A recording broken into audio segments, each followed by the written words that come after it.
નમસ્કાર. હમણાં અત્યારે અમે ગાંધીનગર રામકથા મેદાનમાં અમે અમારા આંદોલન માટે બેઠા રહ્યા વ્યાયામ શિક્ષક કાયમી કરવાના ભરતી માટે.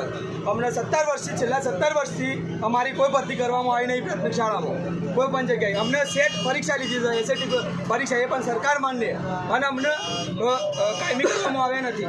તો અમે અમારા આંદોલન માટે ગાંધી ચિંતા માર્ગે અમે આંદોલન કરવા બેઠા ત્યારે અત્યારે અમને પોલીસ આવી અમને અને એમની તાનાશાહી કરી અને અમને અત્યારે રિટર્ન કર્યા છે.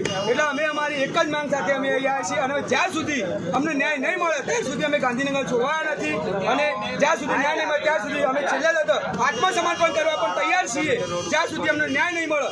જો અહીંયા વ્યાયામની ભરતી ના કરી હોય તો મોટી મોટી સરકાર મોટા આંખો મારે છે, મોટી મોટી વાતો કરે છે. ખેલ મહાકુંભ, ખેલો ઇન્ડિયા, અત્યારે બહુ મોટી સ્પોર્ટની બેનરો મારે. એ ખોટું શા માટે? જો અમારી ભરતી જ ના કરવી હોય તો સીપીએડ, બીપીએડ, એમપીએડ આ બધાની ડિગ્રી આપતી કોલેજો પણ બંધ કરાવો.